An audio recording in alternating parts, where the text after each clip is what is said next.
The certified letter arrived on a Tuesday morning, and I knew it was trouble before I even opened it because my neighbor Patricia had that smug look on her face when she saw me checking the mailbox.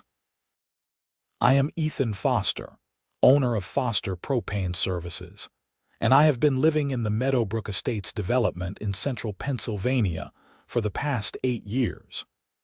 The business my grandfather started in 1962 has grown into the primary fuel supplier for half of Cumberland County.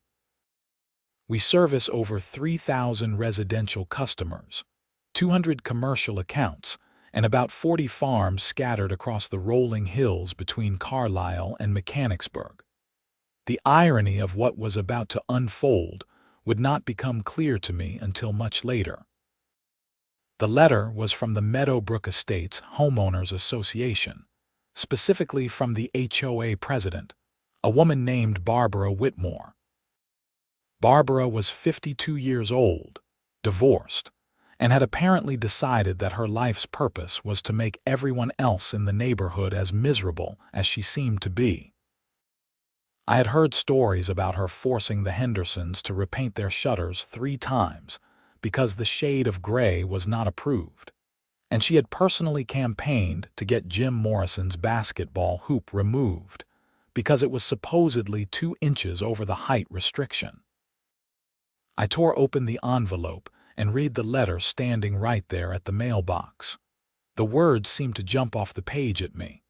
Violation of Section 12.4 of the HOA bylaws regarding commercial storage on residential property. Immediate removal required. Failure to comply within 10 days would result in daily fines of $500, followed by legal action including possible foreclosure. My blood went cold. They were talking about my propane storage tanks. Let me explain something about my property. When I bought the house 8 years ago, it was the largest lot available in Meadowbrook Estates, sitting on just over 2 acres at the end of a cul-de-sac. The back of my property bordered a thick tree line that separated the development from farmland beyond. I had specifically chosen this location because I needed space for my business. At the time of purchase, I had disclosed everything to the HOA board. I had submitted detailed plans showing where I intended to place 3 commercial-grade propane storage tanks on the rear portion of my property, behind a privacy fence and landscaping that would make them virtually invisible from any neighboring homes. The HOA board back then had consisted of reasonable people. They had reviewed my plans, consulted with their attorney, and approved everything in writing. I still had that approval letter in my files. The tanks were not visible from the street. They met all state and federal safety regulations. They were inspected quarterly by the Pennsylvania Public Utility Commission. Everything was completely legal and above board. But Barbara Whitmore had only been elected HOA president 6 months ago, and apparently she had decided that my tanks were her first target in what she called her campaign to restore property values. I walked back to my house, ignoring Patricia's curious stare, and immediately called my attorney, Michael Chen. Michael had handled all my business legal work for years, and I trusted him completely. "Ethan, let me see that letter," Michael said when I arrived at his office an hour later. He read through it carefully, his expression growing more puzzled. "This does not make any sense. You have written approval from 2017. That approval does not just expire." "That is what I thought," I said, feeling some of my panic subside. "Can she really do this?" "She can try," Michael said slowly, "but she is on very shaky legal ground. However, HOAs can be tricky. Even when they are wrong, they can make your life hell while you fight them. Let me send a response letter citing your existing approval and requesting an immediate meeting with the board." I left Michael's office feeling slightly better, but that feeling did not last long. When I got home, there was another notice taped to my front door. This one was a bright orange sticker that read "Violation Notice" in huge letters, visible to everyone on the street. I ripped it off, furious. My phone rang. It was my business partner and cousin, Jake Foster. "Ethan, what the hell is going on? I just got a call from Mrs. Henderson. She said the HOA is trying to shut down your tanks." Word traveled fast in a small community. "It is Barbara Whitmore on a power trip," I explained. "Do not worry about it. Michael is handling it." "This could affect the business," Jake said, concern evident in his voice. "We use those tanks for emergency overflow during peak season. If we lose that capacity—" "We are not going to lose anything," I said firmly, though I was not entirely sure I believed it. The next morning I got a call from Michael. "We have a problem." I spoke with the HOA's attorney, a guy named Richard Stern. "He is claiming that your approval was granted under the previous bylaws, and that the bylaws were amended last year with new restrictions on commercial activity." "What?" I practically shouted into the phone. "Nobody told me about new bylaws." "That is part of the problem," Michael said. "According to their records, they sent out the amended bylaws to all homeowners last March." "Did you receive anything?" I thought back. Last March had been chaotic. My father had been in the hospital with pneumonia, and I had been spending most of my time either at his bedside or running the business single-handedly, because Jake had been dealing with his own family emergency. I honestly do not remember. Maybe. I was dealing with a lot. "Well, they have proof of mailing, which means legally they can claim you were notified. The new bylaws apparently prohibit any commercial storage of flammable materials on residential property, period. No exceptions." "But that is ridiculous," I protested. "Plenty of people in this neighborhood have propane tanks for their grills, their pool heaters, their generators. How is that different?" "Those are personal use tanks, not commercial storage," Michael explained. "Look, I am not saying their position is right, but they do have an argument. We need to fight this, but it is going to take time. In the meantime, you need to be at the next HOA board meeting. It is tomorrow night." I spent the next 24 hours preparing. I pulled out all my original documentation, my approval letters, my safety inspection reports, everything. I also did something else. I looked up who exactly I supplied propane to in Meadowbrook Estates. The list was interesting. Very interesting. The HOA meeting was held in the community clubhouse, a modest building near the neighborhood pool. When I arrived at 7 in the evening, the parking lot was already full. Apparently, word had gotten out about this conflict, and people wanted to watch the show. Barbara Whitmore sat at the head table with 4 other board members. Barbara was exactly what you would picture when you thought of an HOA president on a power trip.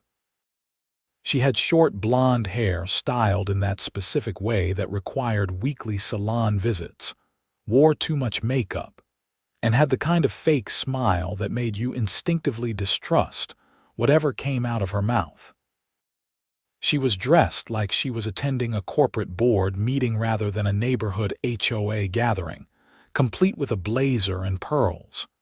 "Meeting will come to order," Barbara announced, banging a gavel that seemed unnecessarily dramatic. "We have quite a full agenda tonight." She went through various mundane items first. Someone wanted to add a pergola. Approved. Someone else wanted to change their front door color. Denied. Wrong shade. I sat there watching her wield her tiny amount of power like a weapon, and I felt my anger building. Finally, she got to my issue. Item 7. The matter of commercial code violations at 847 Maple Ridge Drive. "That is my address," I said, standing up. "And there are no violations. Please wait to be recognized," Barbara said coldly. The board has determined that Mr. Foster is operating a commercial storage facility in direct violation of our amended bylaws. He has been given notice to remove the offending tanks within 10 days, or face substantial fines and potential legal action up to and including foreclosure. A murmur went through the crowd. I saw several of my neighbors looking uncomfortable.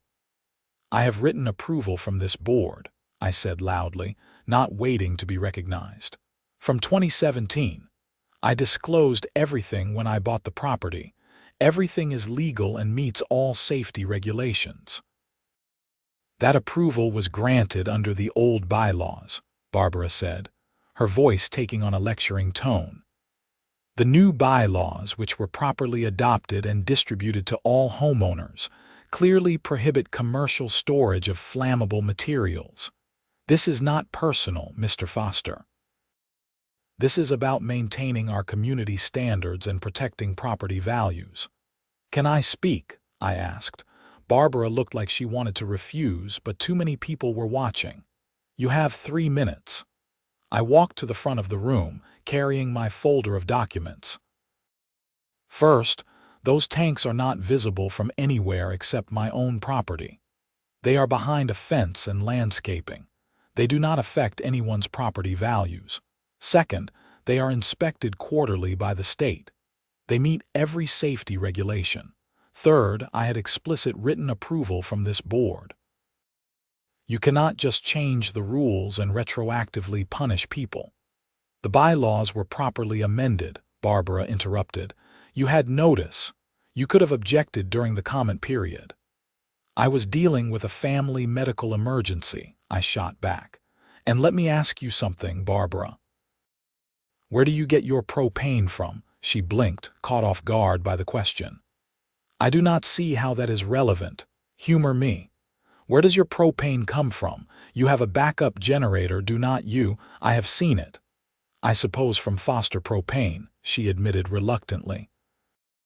"But that does not change anything. Right, and you, Ted?" I turned to one of the other board members, Ted Carlson, a heavy-set man in his 60s. "You have propane heat for your pool house, do not you? Who supplies that?" Ted looked uncomfortable. "Foster Propane, but—" "And Jennifer?" I looked at Jennifer Walsh, another board member. "Your whole house runs on propane, does it not? Heating, hot water, cooking. Who fills your tank?" Jennifer's face was turning red. "This is not about individual service relationships." "Actually, it is," I said, pulling out a paper from my folder. I pulled a list of my customers in Meadowbrook Estates. 47 homes in this development receive propane from Foster Propane Services. 47 out of 93 households. That is more than half. And do you know where I store the propane that goes to emergency calls? Where I keep the backup supply during peak winter months when demand spikes. In those tanks that you want me to remove." The room had gone very quiet. People were looking at each other, doing the math. "Now, I am not saying I would stop servicing customers in this neighborhood," I continued, letting the implication hang in the air. "But those tanks are part of my infrastructure. Without them, I would have to reorganize my entire distribution system. Service might be delayed. Emergency calls might take longer. Prices might need to go up to cover the additional logistics costs." "Are you threatening us?" Barbara demanded, her face flushed with anger. "No," I said calmly. "I am explaining the reality of the situation. You are trying to force me to dismantle infrastructure that serves half this neighborhood. There will be consequences. Not because I want there to be, but because that is how logistics work." "This is outrageous," Barbara sputtered. "You cannot hold the neighborhood hostage." "I am not holding anyone hostage," I replied. "You are the one who started this fight. I am just pointing out that actions have consequences." "Mr. Foster, your 3 minutes are up," Barbara said icily. "The board will take your comments under advisement, but our position stands. Remove the tanks within 10 days or face fines." I returned to my seat, my heart pounding.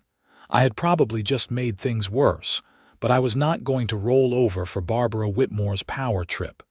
After the meeting, several neighbors approached me in the parking lot. Tom Henderson, a retired engineer whose family I had mentioned earlier, was first. "Ethan, this is ridiculous. Those tanks are not bothering anyone." "I appreciate that, Tom," I said. "Barbara has lost her mind," added Susan Chen, no relation to my attorney. "She is going to drive everyone crazy. Last month she tried to fine me because my mailbox had a small dent in it." Others echoed similar sentiments, but I noticed that the 3 board members who were my customers were conspicuously absent from this conversation. They had left quickly after the meeting ended. Over the next few days, things escalated quickly. Michael filed paperwork with the county court seeking an injunction against the HOA's enforcement action. The HOA, through their attorney Richard Stern, responded with their own filing, seeking to enforce the fine schedule immediately. Meanwhile, I received a delegation from the neighborhood. 6 homeowners, all Foster Propane customers, came to my house on Saturday morning. They were led by Maria Torres, a nurse who lived 3 houses down. "Ethan, we want to help," Maria said when I invited them into my living room. "This is not right. Most of us did not even know about those bylaw changes. Barbara pushed them through with about 10 people at the meeting." "We are organizing," added Frank Paulson, an accountant who lived on the next street over. "We are going to recall Barbara from the board. We need signatures from 20% of homeowners to force a recall vote." This was an interesting development I had not expected. "Do you really think you can get enough signatures? Are you kidding?" Frank laughed. "Everyone is fed up with her. She has pissed off half the neighborhood with her nitpicking. This thing with you is just the last straw. Plus, once people realize their propane service might be affected, they will definitely sign." "I do not want to cause a civil war in the neighborhood," I said, though I was touched by their support. "You did not cause anything," Maria said firmly. "Barbara did. She has been looking for a big, dramatic fight to make herself feel important.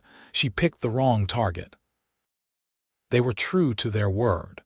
Within a week, they had collected signatures from 32 homeowners, well over the 20% threshold needed. They submitted the petition to the HOA, and a recall election was scheduled for 3 weeks out. Barbara did not take this lying down. She sent out a neighborhood-wide email, which I learned about when several people forwarded it to me. In it, she painted me as a greedy businessman trying to circumvent safety regulations and put the entire neighborhood at risk of explosion. She cited statistics about propane accidents that were technically accurate but completely misleading in context. She even included photos of industrial accidents that had nothing to do with my setup. The email backfired spectacularly. People were insulted that Barbara thought they were stupid enough to fall for such obvious fear-mongering. The recall movement gained even more momentum, but Barbara had another card to play. 3 days before the recall election, the county fire marshal showed up at my house. "Mr. Foster," the man said when I answered the door. He was in his 50s, wearing the uniform of the Cumberland County Fire Marshal's office. "I am Fire Marshal William Brooks. I need to inspect your propane storage tanks." "Of course," I said, surprised but not worried. My tanks were inspected regularly and I knew they met every code. "Come around back." Marshal Brooks spent about an hour examining everything. He checked the tanks themselves, the safety valves, the fencing, the clearances from property lines and structures, the grounding, everything. I followed him around, answering questions. "Everything looks good," he finally said, making notes on his clipboard. "You are in compliance with all fire codes." "That is what I thought," I said, relieved. "Can I ask what prompted this inspection?" He looked uncomfortable. We received a complaint from your HOA. They claimed you were operating an unsafe facility. The HOA president is trying to force me out, I explained. This is harassment. I figured it was something like that, he said. For what it is worth, this is one of the cleanest propane storage setups I have seen at a residential location. You clearly know what you are doing. I will send my report to the HOA and to the county. This should put the safety concerns to rest. It should have, but of course it did not. When Marshall Brooks's report came out stating that my facility was in full compliance and presented no safety risk, Barbara simply ignored it. She sent out another email claiming that the fire marshal had found concerns that needed to be monitored. It was an outright lie, and when someone called her on it by posting the actual fire marshal report, she claimed she had been misunderstood. The day of the recall election arrived. It was a Thursday evening, and turnout was massive. 81 of the 93 homeowners showed up to vote, which was apparently a record for Meadowbrook Estates. I stayed home, not wanting to appear to be pressuring anyone. Jake came over to keep me company, and we sat on my back deck, drinking beer and trying not to obsess over what was happening at the clubhouse. "This is crazy," Jake said, shaking his head. "A month ago we were just running the business, and now you are the center of a neighborhood civil war." "I did not ask for any of this," I said. "I just want to be left alone to do my job." My phone buzzed. It was a text from Maria Torres. 65 to 16, she's out. I stared at the phone, hardly believing it. Barbara Whitmore had been recalled by a margin of more than 4 to 1. "What?" Jake asked, seeing my expression. "She lost," I said. "Barbara is out." Jake whooped and held up his beer bottle for a toast. "To the people having some sense." We clinked bottles, but I felt uneasy rather than celebratory. Something about this felt too easy. I was right to be worried. Barbara Whitmore was not the type to accept defeat gracefully. The next morning, I woke up to find that someone had spray-painted "Danger" in huge red letters on my privacy fence, right near where the propane tanks were stored. They had also called the local news. A reporter and camera crew from WHTM, the local ABC affiliate, were parked on the street when I came out to look at the damage. The reporter, a young woman named Ashley Reynolds, approached me immediately. "Mr. Foster, Ashley Reynolds with ABC 27. Can you comment on the controversy surrounding your propane storage facility?" "There is no controversy," I said, trying to keep my voice level despite my anger about the vandalism. "I have all required permits and approvals. The fire marshal just inspected everything and found full compliance. Someone spray-painted my fence last night, which is a crime. But the HOA claims you are putting the neighborhood at risk," Ashley pressed. The HOA president who made those claims was recalled by a vote of 65 to 16, I replied. She was not acting in the interests of the community. She was harassing me, and now someone has vandalized my property. I am calling the police. I did exactly that. A patrol officer from Lower Allen Township Police Department arrived 20 minutes later. Officer David Martinez took my statement, photographed the damage, and asked questions about who might have done it. "Any idea who might want to do this?" he asked. "I have a pretty good guess," I said. "Barbara Whitmore. She just got recalled from the HOA board last night over this exact issue." "That's a serious accusation," Officer Martinez said carefully. "Do you have any proof?" "Just motive and opportunity," I admitted. "But who else would do this?" "I will include all of this in my report," he said. "If you want to pursue charges, we would need evidence. Maybe check if you have any security cameras that might have caught something." I did not have cameras, though I made a mental note to install some immediately. The news story ran that evening, and to my relief, it was fairly balanced. They showed Barbara's accusations, but also included the fire marshal's approval and the results of the recall election. Still, just being on the news was not great for my business. Nobody wants to think their propane supplier is controversial. The temporary board that took over after Barbara's recall included Tom Henderson, Maria Torres, and Frank Paulson. One of their first actions was to formally rescind the violation notice against my property. They sent me a letter confirming that my tanks were approved and that no further action would be taken. I thought that was the end of it. I should have known better. 2 weeks later, I got a call from one of my drivers, Tony Esposito. "Boss, we got a problem. I just got to the Morrison place on Elm Street for their scheduled fill, and their tank is already full." "What do you mean already full?" I asked, confused. "I mean someone already filled it, like within the last day or two." I felt a knot form in my stomach. "We are the only company that services that tank. Check the serial number, make sure it is the right one." "It is definitely theirs," Tony confirmed. "But here's the weird part. Mrs. Morrison says she did not call anyone else. She was expecting us." I told Tony to come back to the office and drove over to the Morrison house myself. Janet Morrison was in her 70s, a sweet woman who had been my customer for 6 years. "Ethan, I am so confused," she said when I arrived. "Someone filled my tank, and now there is this bill in my mailbox from some company I have never heard of. Cumberland Valley Fuel Service, but I did not call them." She showed me the bill. It was for 200 gallons of propane at a price slightly higher than mine, with a note saying that Foster Propane Services had referred her account to them. "That's completely false," I said, anger rising. "I did not refer anything. Do you mind if I check your tank?" She waved me toward the backyard. I examined the tank and immediately spotted something wrong. The seal on the fill valve had been broken and replaced. Someone had accessed this tank without authorization. I took pictures and called my attorney. "Michael, someone is sabotaging my business."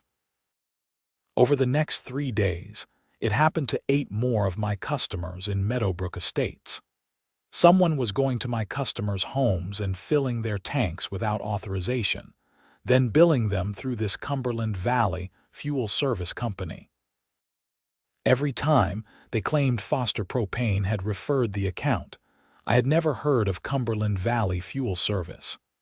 When I searched for them online, I found a bare-bones website registered just 3 weeks earlier.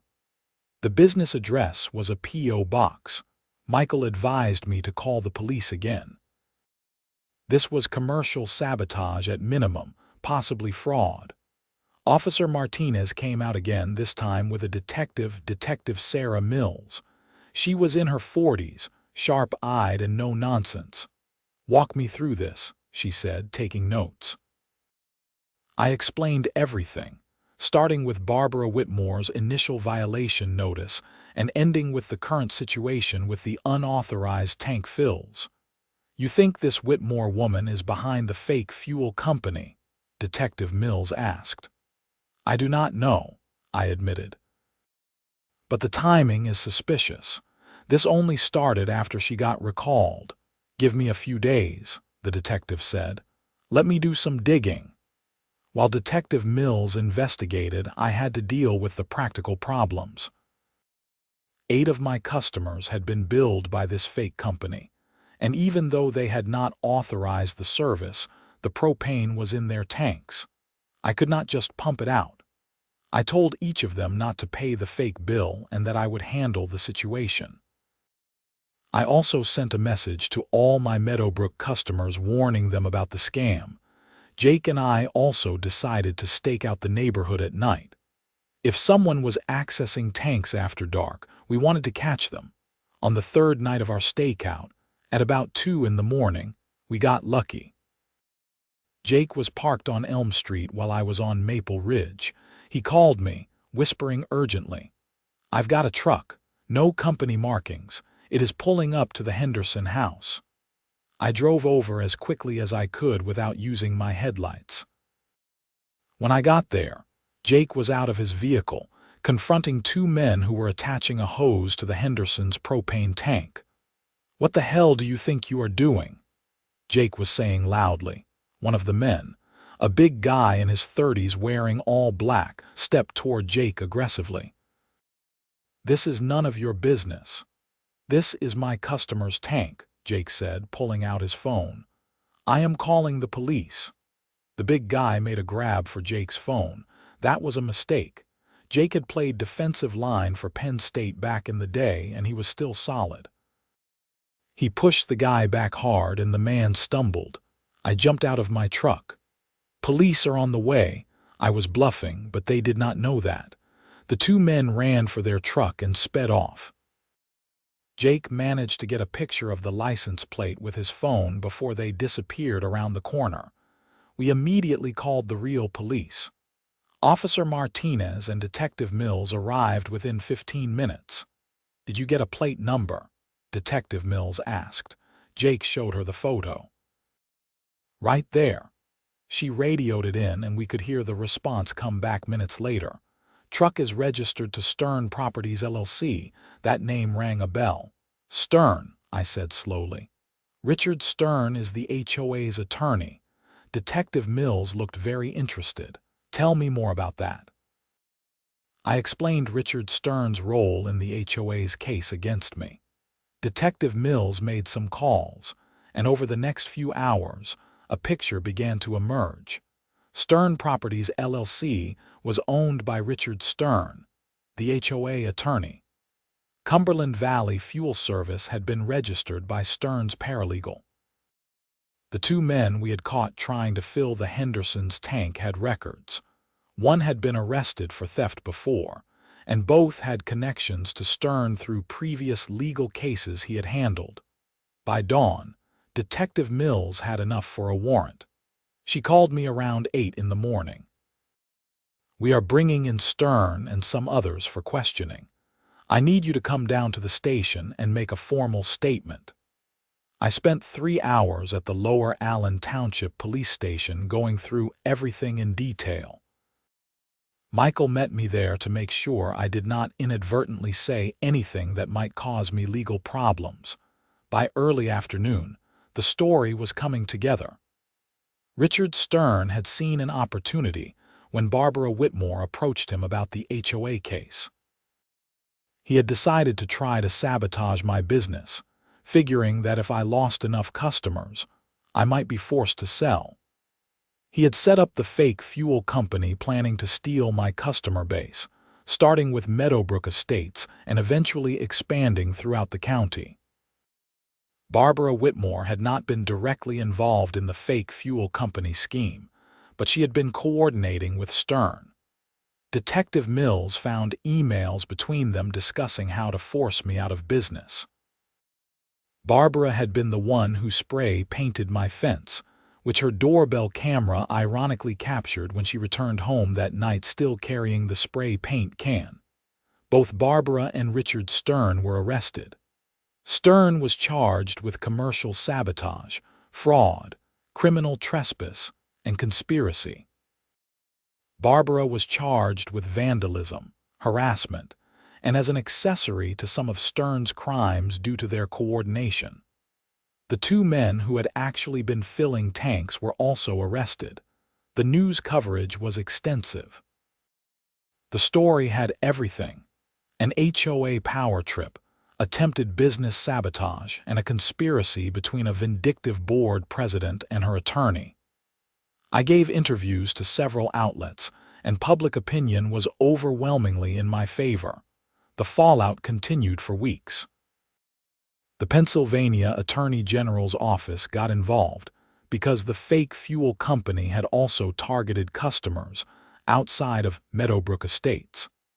They found evidence that Stern had filled tanks without authorization at 17 locations throughout Cumberland County. Richard Stern's law license was suspended pending a disciplinary hearing. His attorney tried to cut a deal, but the prosecutors were not interested. The case was too public, and the evidence was too solid. The criminal case moved forward over the next several months. I had to testify at the preliminary hearing, which was uncomfortable but necessary. Seeing Barbara Whitmore in handcuffs was surreal. She looked smaller somehow, diminished without her HOA president title and her power to make people's lives miserable. The two men who had been caught in the act agreed to testify against Stern in exchange for reduced charges. Their testimony revealed that Stern had promised them a piece of the profits once Cumberland Valley Fuel Service was established as a going concern. He had told them I would be driven out of business within 6 months. The trial was scheduled for October, 7 months after Barbara Whitmore had first sent me that violation notice. In the meantime, life slowly returned to normal. The new HOA board, now properly elected, formally apologized to me and issued a statement confirming that my propane storage tanks were approved and in full compliance with all regulations. They also amended the bylaws to include a grandfather clause, protecting any existing approved commercial use from future bylaw changes. My business actually benefited from all the publicity. People throughout the region had heard about the attempted sabotage, and there was a wave of sympathy support. We picked up about 200 new customers over the summer, enough that I had to hire 2 additional drivers and lease another delivery truck. I also installed a comprehensive security camera system around my property, which I should have done years ago. Tom Henderson organized a neighborhood barbecue in July, partly as a celebration of Barbara's departure, and partly as an apology to me for all the trouble. Nearly everyone in Meadowbrook Estates showed up. People brought food and drinks, and we set up in the common area near the pool. Speech. Someone called out when they saw me arrive.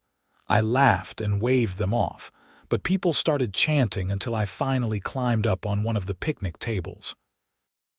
Okay, I said, holding up my hands. I just want to say that I am glad this is all over. I never wanted to be the center of a neighborhood war. I just wanted to run my business and be a good neighbor. Thank you all for your support, especially Maria, Tom, Frank, and everyone who stood up when it mattered. People applauded, and someone thrust a beer into my hand. I climbed down and spent the rest of the afternoon just enjoying being part of a community again, rather than being at war with it. The trial finally happened in October. It lasted 3 days. The prosecution laid out a damning case against Richard Stern, showing how he had systematically attempted to destroy my business for his own profit. The evidence was overwhelming.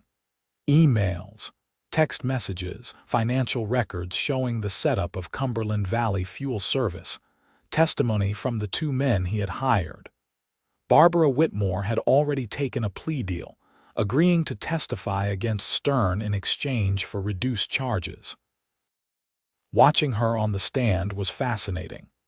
She tried to paint herself as a victim who had been manipulated by Stern, claiming he had encouraged her harassment campaign against me while setting up his scheme behind the scenes. There was some truth to that. Stern had definitely encouraged her, seeing her as a useful tool.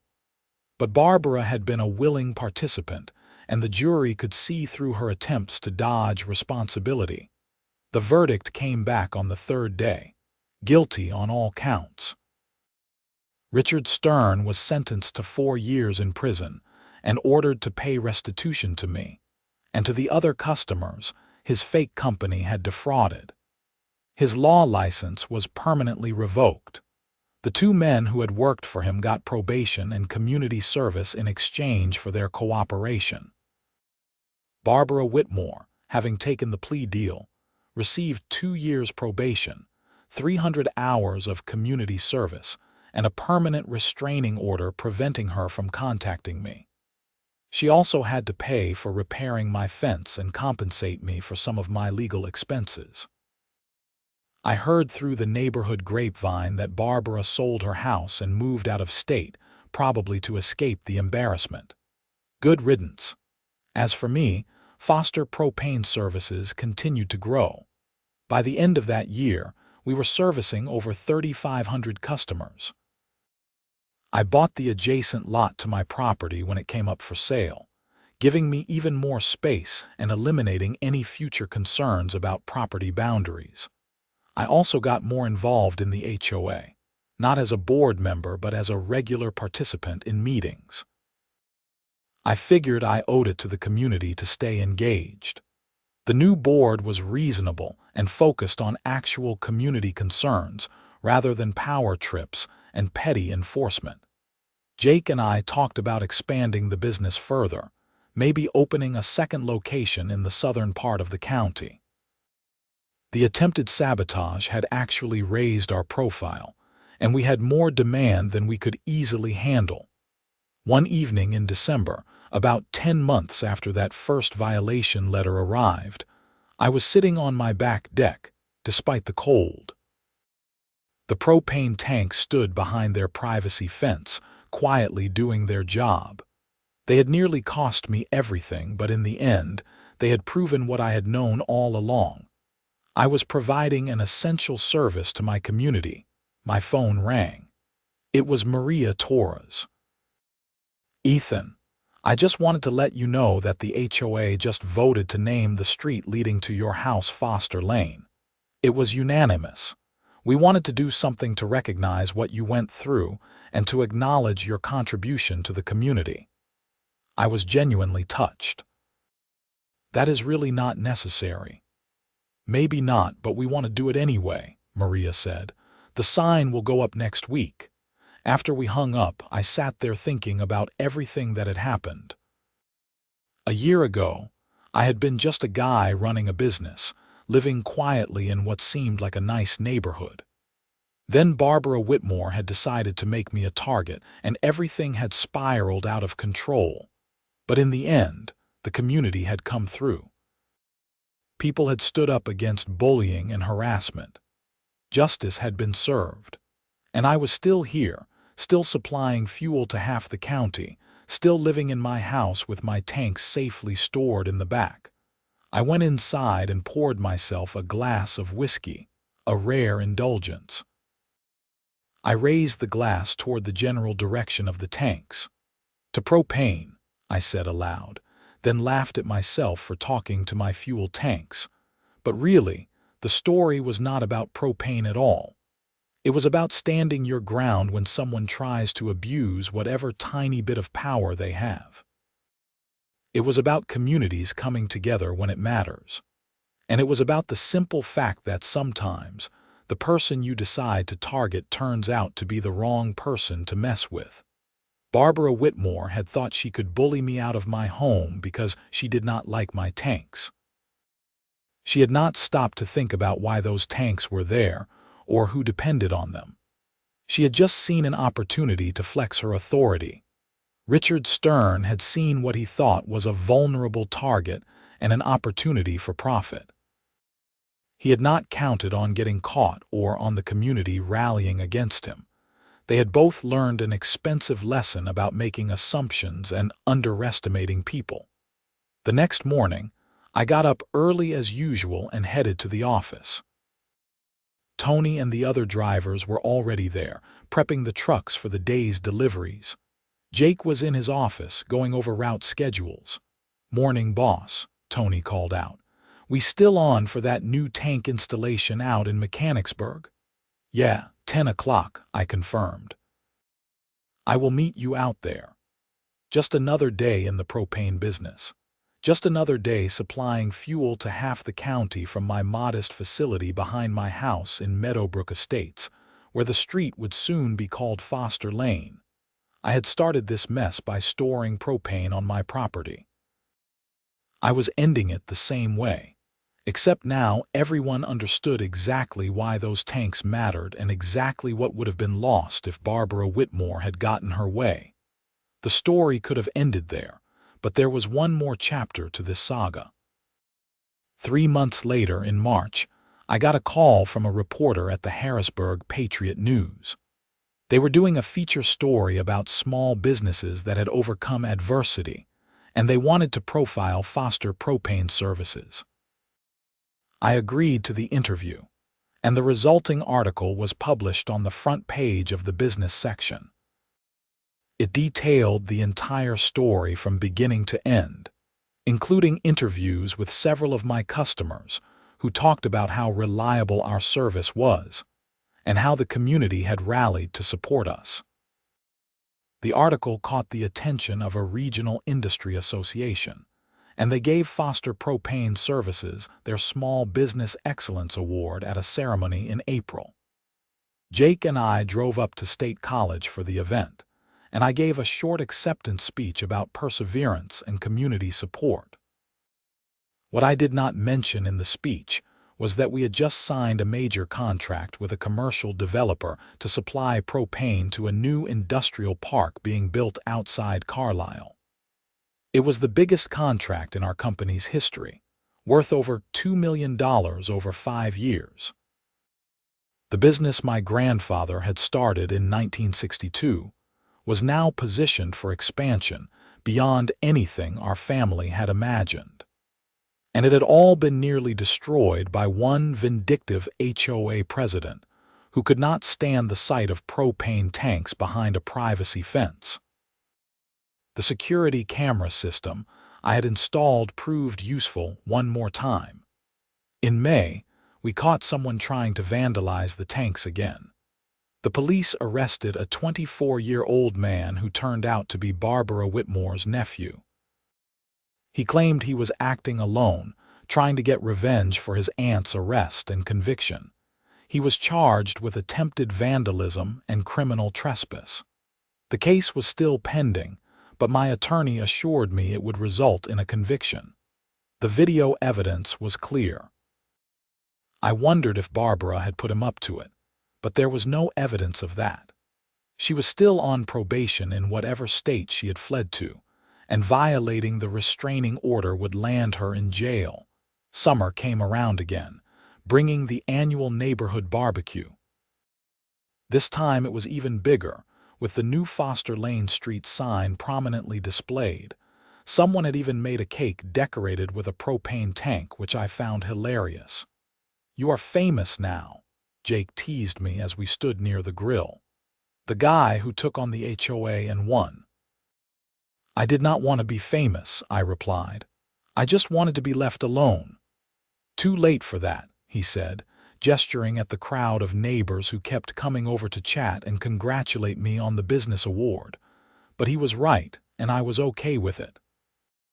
The notoriety had been uncomfortable at times, but it had also brought opportunities. More than that, it had shown me that I was part of a community that would stand up for what was right. That fall, the HOA board asked me to join a committee they were forming to review all the bylaws and make recommendations for changes. They wanted to make sure nothing like the Barbara Whitmore situation could happen again. I agreed, figuring it was worth a few hours a month to help shape reasonable rules. We spent several meetings going through the bylaws line by line, identifying vague language and overly restrictive rules that served no real purpose. The work was tedious but important. We recommended eliminating about 30% of the rules entirely and clarifying most of the rest. The full HOA membership voted to adopt our recommendations in November, and the new streamlined bylaws went into effect in January. As for my propane tanks, they stood behind their fence and landscaping, quietly storing fuel and causing no problems whatsoever, just as they had for the past 9 years. The quarterly inspections continued to show full compliance with all regulations. The tanks were not going anywhere. I had won, completely and totally. Barbara Whitmore was gone, disgraced and convicted of crimes. Richard Stern was in prison. My business was thriving. The community had rallied around me. Even the street had been renamed in my honor. But more important than any of that was the principle that had been established. You could not just make up rules to target people you did not like. You could not abuse a tiny bit of authority to harass your neighbors. And you definitely could not mess with someone who supplied fuel to half the county without facing serious consequences. The tanks that Barbara Whitmore had tried so hard to get rid of were still there, still serving their purpose, still providing the infrastructure that let me serve my customers reliably. Every time I looked at them, I thought about the battle they had inadvertently caused and the victory they represented. They were just metal tanks, cylinders full of propane, nothing special. But they had become a symbol of something larger. Standing up for yourself, fighting back against bullying, and the power of community when people decide to do the right thing. I kept Michael Chen on retainer because you never knew when legal trouble might surface again. But things were quiet on that front. The last of the criminal cases had been resolved, and there were no more threats from the HOA or anyone else. Foster Propane services continued to grow throughout the following year. We added 2 more trucks and 4 more employees. We expanded our service area to include parts of Perry County to the north. That major commercial contract I mentioned led to others, and our commercial business grew to represent about 40% of our revenue. Jake and I talked about making him a full partner, rather than just calling him my business partner. He had been with me through everything, had literally stood beside me confronting criminals in the middle of the night. He deserved to have his name on the paperwork, not just on the trucks. We formalized the partnership in March, officially changing the business name to Foster and Foster Propane Services.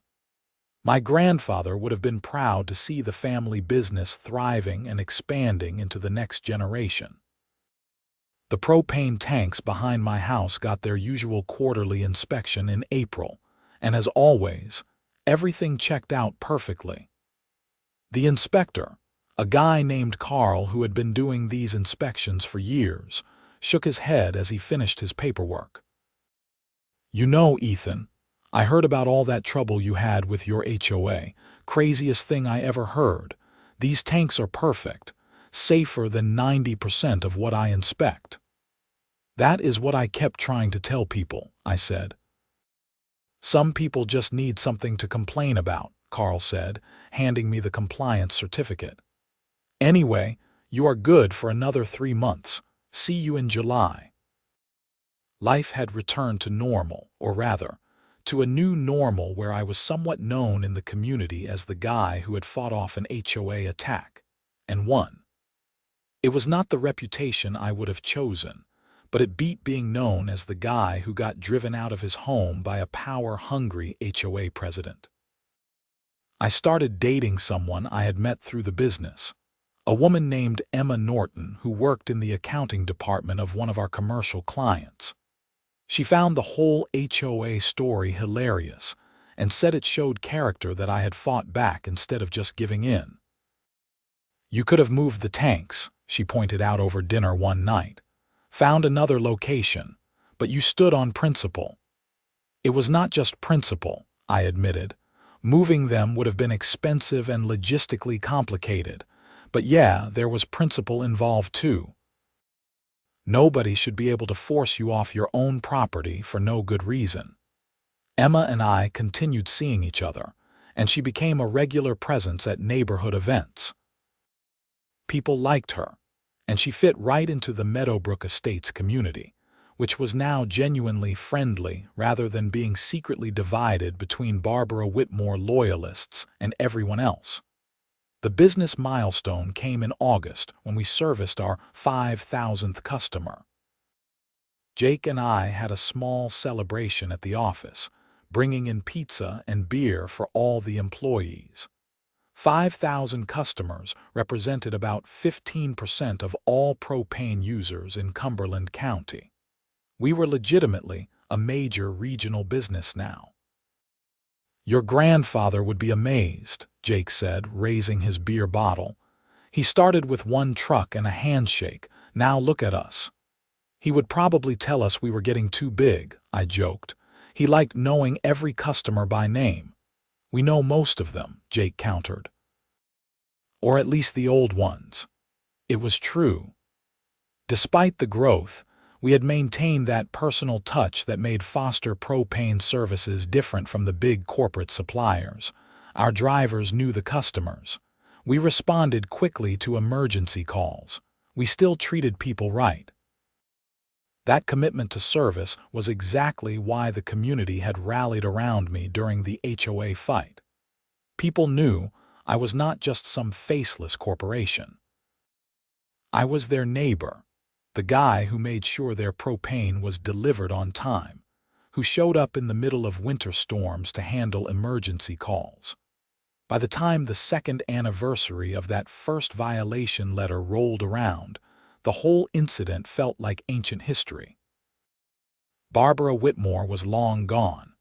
Richard Stern was still in prison and would be for another 2 years.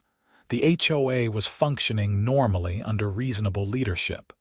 My business was thriving. The propane tanks sat behind their fence, doing what they had always done, serving a purpose that only I and my business needed to think about. They were not a controversy anymore. They were just part of the infrastructure that let me do my job. I was sitting on my back deck one evening in April, 2 years after it all started, when Emma came out to join me. She had been inside making dinner. "You know what I realized," she said, sitting down next to me. "That whole thing with the HOA was probably the best thing that could have happened to your business." I looked at her skeptically. "How do you figure? Think about it. You got tons of publicity. You picked up hundreds of new customers. You got that industry award. You signed major commercial contracts. Your business doubled in size. Would any of that have happened if Barbara Whitmore had just left you alone?" I thought about it. She was probably right. I guess not. But I would have been happy staying the size we were. "Would you really, though?" Emma challenged. "Or would you have always wondered what was possible if you had pushed for growth?" It was a fair question. Maybe the forced conflict had revealed capabilities I had not known I had. Maybe it had pushed me to fight for something I might have otherwise taken for granted. "I still would have preferred to avoid the whole mess," I said. "Of course," Emma agreed. "But since it happened anyway, at least something good came from it." We sat there watching the sunset, and I thought about the journey from that first violation letter to where I was now. It had been stressful, expensive, time-consuming, and occasionally terrifying. But I had come through it stronger, the business was better, and the community was more united. The propane tanks had been the spark, but the real story had been about people. Barbara Whitmore had represented the worst of petty authority. Richard Stern had represented greed and criminality. But Maria Torres, Tom Henderson, Frank Paulson, and dozens of other neighbors had represented something better: community, fairness, and the willingness to stand up for what was right. In the end, that had made all the difference. The tanks were still there because enough people had decided they should be, not because of any legal technicality or loophole, but because the community had looked at the situation and concluded that Barbara Whitmore was wrong and I was right.